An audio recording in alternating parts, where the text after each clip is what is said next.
तो इस वक्त की बड़ी खबर आपको बता दें, पूरे विवाद पर छांगुर का पहला बयान सामने आया है। पहली बार जलालुद्दीन छांगुर ने अपना बयान दिया है। मैं कुछ नहीं जानता, छांगुर ने कहा है। छांगुर की तरफ से कहा गया कि मैं कुछ नहीं जानता, हम बेकसूर हैं। ये छांगुर की तरफ से कहा गया। पूरा मामला जिस तरीके से सामने आया, एक आतंकी फैक्ट्री चला रहा था छांगुर, इस्लामिक स्टेट बनाना चाहता था, इस्लामिक राष्ट्र बनाना चाहता था और इतना नहीं, करोड़ों की प्रॉपर्टीज उसके पास थी। अब इसको लेकर पहला बयान उसका सामने आया। तो देखिए, लगातार इस पूरे मामले की जांच कर रही है यूपी एटीएस। आपको सुनवाते हैं क्या कुछ कहा।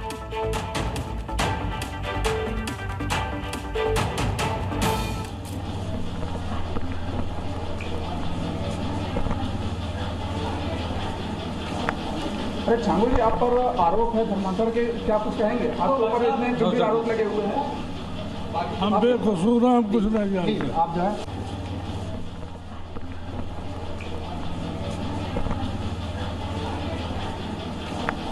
अरे छांगुर जी, आप पर आरोप है धर्मांतर के, क्या कुछ कहेंगे? आपके ऊपर इतने गंभीर आरोप लगे हुए हैं। हम बेकसूर हैं, हम कुछ नहीं जानते। आप जाए।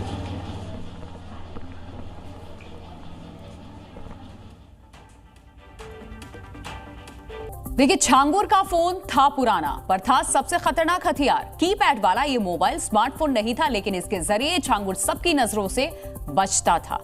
ना जीपीएस, ना इंटरनेट, किसी भी तरीके का कोई ऐप नहीं था, व्हाट्सएप तक नहीं था। कीपैड वाले फोन में कुछ भी ट्रैक नहीं हो सकता था। जांच एजेंसियों के लिए यह फोन एक रहस्य है, क्योंकि फोन कॉल्स में छिपे हैं हुक्म और तामील, यानी कि सीधे सीधे आदेश बिना किसी डिजिटल सबूत के।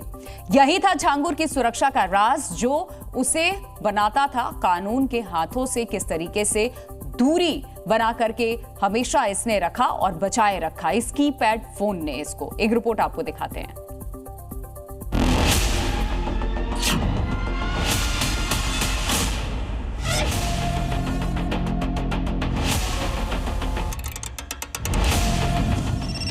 छांगुर पुराना अल्फा न्यूमेरिक बटन वाला कीपैड फोन ही इस्तेमाल करता था, एंड्रॉयड या स्मार्टफोन नहीं। इसकी बड़ी वजह थी सुरक्षा और ट्रैकिंग से बचाव। छांगुर का फोन दिखने में साधारण जरूर था, लेकिन उसकी अहमियत काफी ज्यादा थी, क्योंकि छांगुर इन्हीं 12 बटन वाले फोन से हुक्म और तामील पर अमल करने का आदी हो चुका था। छांगुर को बाहर से फोन आते थे, मतलब सरहद पार पाकिस्तान और खाड़ी देशों से। फोन पर हुक्म मिलता और छांगुर हुक्म की तामील करता था।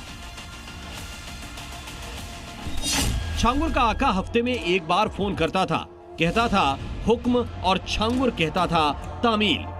ज्यादा बात नहीं होती थी, किसी को पता नहीं चलता था कि दूसरी तरफ कौन है, बस हुक्म सुनाया जाता था, ये होना ही चाहिए, आका का आदेश है। छांगुर हमेशा पुराना, छोटा और कीपैड मोबाइल ही इस्तेमाल करता था। छांगुर का फोन बाहर से बिल्कुल आम, न टच स्क्रीन, न कैमरा, सिर्फ 12 बटन। लेकिन इन्हीं 12 बटनों पर लिखा जा रहा था एक राष्ट्र विरोधी साजिश का कोड। ये कोई स्मार्टफोन नहीं था, ये था एक अनस्मार्ट सुपर प्लानर का स्मार्ट हथियार। पुराना अल्फा न्यूमेरिक बटन वाला कीपैड फोन, जिसे छांगुर कभी अपने हाथ से अलग नहीं करता था। क्यों? क्योंकि उसी पर आता था उसका असली हुक्म। क्या छांगुर के हुक्म का राज उसके कीपैड वाले मोबाइल में छिपा था? क्योंकि छांगुर कभी एंड्रॉयड मोबाइल का इस्तेमाल नहीं करता था, वो पुराना छोटा मोबाइल ही यूज करता था। इसके पीछे क्या वजह रही होगी? छांगुर के आका का हुक्म इतना जरूरी था कि उसका नंबर छांगुर को जुबानी याद था। इसलिए छांगुर जैसे नेटवर्क के लिए पुराना कीपैड मोबाइल अपना ऑपरेशन चलाने का सबसे सुरक्षित औजार था। निर्देश देने वाला भी जानता था कि यह तरीका जांच एजेंसियों की निगरानी से बहुत हद तक बचा रहेगा और फरमान सिर्फ हुक्म और तामील जैसे शब्दों में पूरे कोडवर्ड के साथ सीधे छांगुर तक पहुंच सकेगा। अब आपको बताते हैं कि एंड्रॉयड फोन नहीं रखने के पीछे छांगुर ने क्या दिमाग लगाया होगा।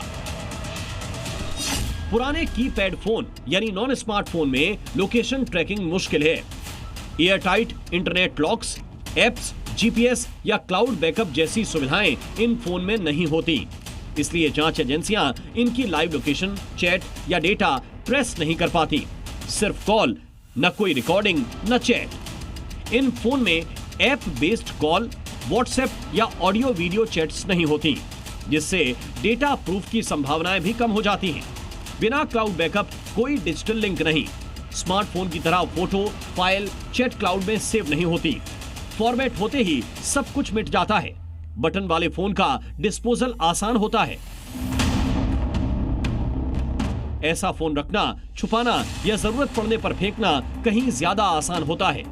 और यही सारी वजह थी कि छांगुर को कीपैड वाला फोन एक मजहबी नेटवर्क चलाने का सबसे भरोसेमंद हथियार लगा। जांच एजेंसियों को छकाने का आसान फॉर्मूला था ये। बटन दबाओ, आदेश सुनो, मिशन पूरा करो और कोई सबूत भी न छूटे। छांगुर के मोबाइल की ये सच्चाई बताती है कि धर्मांतरण की ये साजिश कितनी हाईली प्लान्ड और डिजिटल ट्रैकिंग से कितनी दूर रखी गई थी। ब्यूरो रिपोर्ट, जी मीडिया। जी न्यूज़।